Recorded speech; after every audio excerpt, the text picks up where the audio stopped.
Hello students, today we will discuss about morphology. Morphology क्या है? इसको आकृति विज्ञान बोलते हैं. Okay, morphology is the study of words. Morphemes are the minimal units of words that have a meaning and cannot be subdivided further.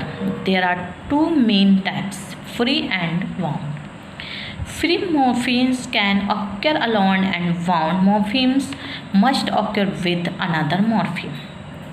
Morphemes are the smallest individually meaningful elements, the utterance of a language. Morphology is the arrangement and the relationships of the smallest meaningful units in a language. So what does that really mean? Every human language depends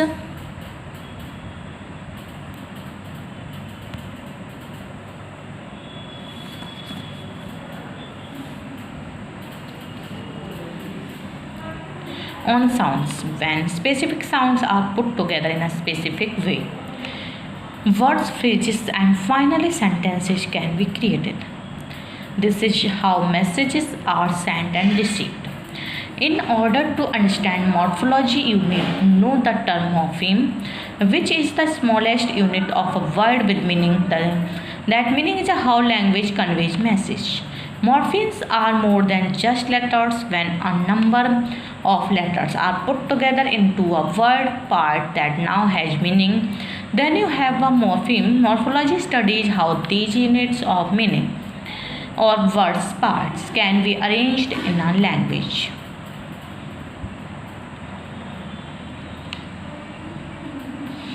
आकृति विज्ञान एक भाषा में सबसे छोटी सार्थक इकाइयों की व्यवस्था और संबंध है. इसका वास्तव में क्या मतलब है? प्रत्येक मानव भाषा ध्वनियों पर निर्भर करती है. जब विशिष्ट ध्वनियों को एक विशिष्ट तरीके से साथ रखा जाता है तो शब्द, वाक्यांश और अंत में वाक्य बनाए जाते हैं. इस प्रकार संदेश भेजे और प्राप्त किए जाते हैं. आकृति विज्ञान को समझने के लिए आपको मॉर्फीम शब्द को जानना होगा, जो कि अर्थ के साथ किसी शब्द की सबसे छोटी इकाई है. इसका अर्थ ये है कि भाषा कैसे संदेश देती है. मॉर्फीम सिर्फ अक्षरों से ज़्यादा है. जब कोई अक्षरों को एक शब्द भाग में एक साथ रखा जाता है जिसका अर्थ है, तो आपके पास एक मॉर्फीम है. आकृति विज्ञान अध्ययन करता है कि किसी भी भाषा में अर्थ की इन इकाइयों या शब्दों भागों को कैसे व्यवस्थित किया जाता है. Okay,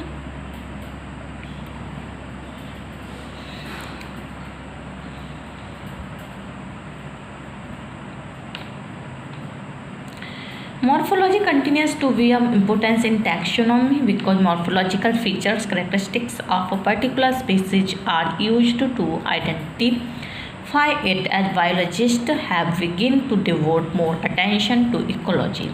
The identification of plant and animal species present in an area and perhaps changing in numbers in response to environmental changes has become increasingly significant.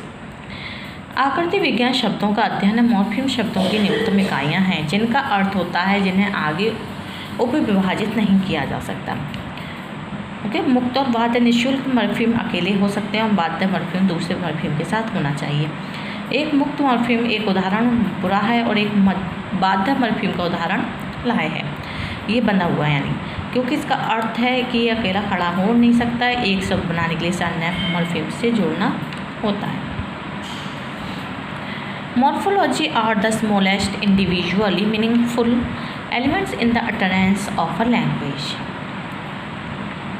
The concept of morpheme is central to morphology. There are two types of morphemes, bound and free. Thus, a word like unfaithful has an un and full as bound morphemes because they cannot express their meanings individual, while faith is a free morpheme because it can do the otherwise. Morpheme also has the concept of morph, which recognizes that a morpheme has a phonetic shape. This phonetic representation is called its morph. The word writer has two morphemes, right and these are realizable in the phonetic shapes. Okay, Okay, these are two morphemes of morpheme.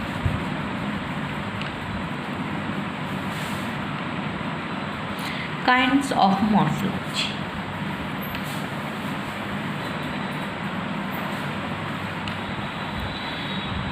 First, cellular morphology. Cells can come in all sorts of size and shapes. Epithelial cells are cells that form various walls that prevent free passage of things from one side to other can occur in 8 different forms. These 8 forms are determined by whether the cells join to from one layer or multiple layers on top of each other.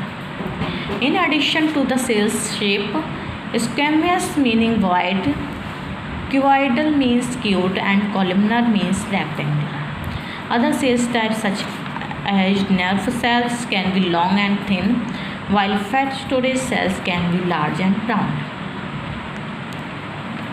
अंग आकृति विज्ञान भी आकार और कार्य pattern का ये अनुसरण करता है। मानव हृदय में 4 कक्ष होते हैं। 2 निचले कक्ष को निलय कहा जाता है।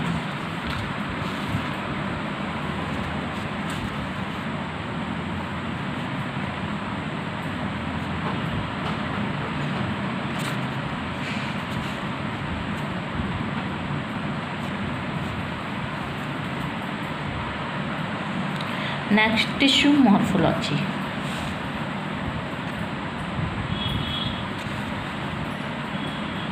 Tissues can also have diverse morphologies based on their function within an organism. Skeletal muscle cells from long bundles that are wrapped together. The bundles are connected to bones, tendons. These bundles are able to simultaneously contract to generate force. The epithelial tissues in your lungs contains grape-like sacs of cells that are efficient at gas exchange, helping you breathe in oxygen and breathe out carbon dioxide.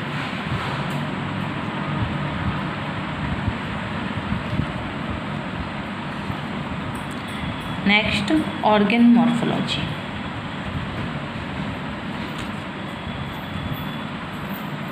Organ morphology also follows the shape and function patterns. The human heart has 4 chambers. The 2 bottom chambers are called ventricles and have thick muscular walls compared to the 2 upper chambers, the atria. The ventricle walls are thick because these 2 chambers need to pump blood to the large areas of the body. Another example of organ morphology is the female human breast. It is a system of grape-like ducts that merge into one main duct.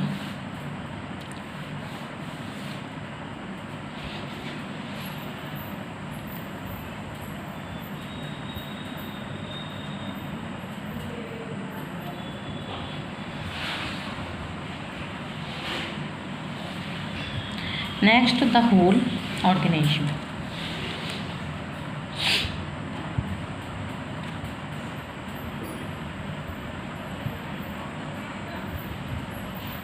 The largest level of morphology is that of the entire organism.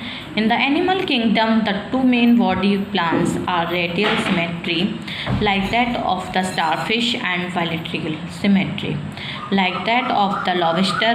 Another type of diverse organism morphology is fin structure for swimming. Compared to limb structure for sprinting, dolphins have 5 fins that help them keep balance and regulate body temperature. Cheetahs have lightweight, aerodynamic bodies that are flexible for fast chases.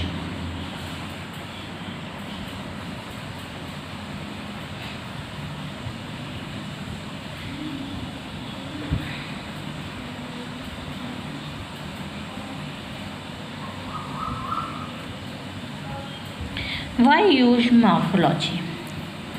Teaching morphemes unlocks the structures and meaning within words.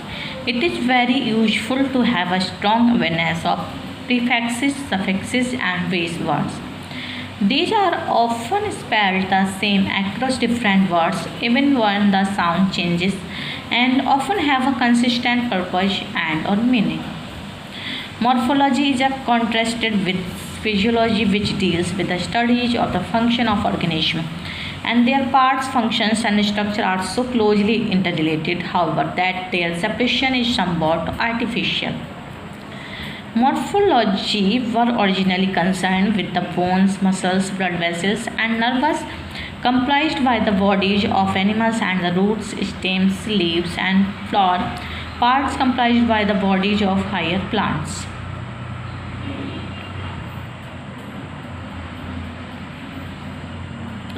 Okay.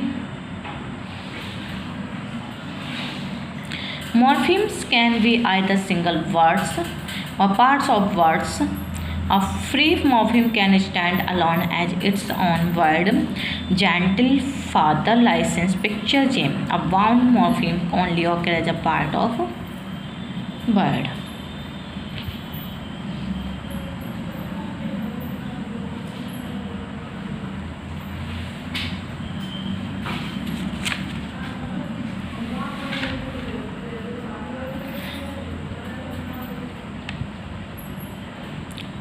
Morphology is the study of morphemes, which are the smallest significant units of grammar.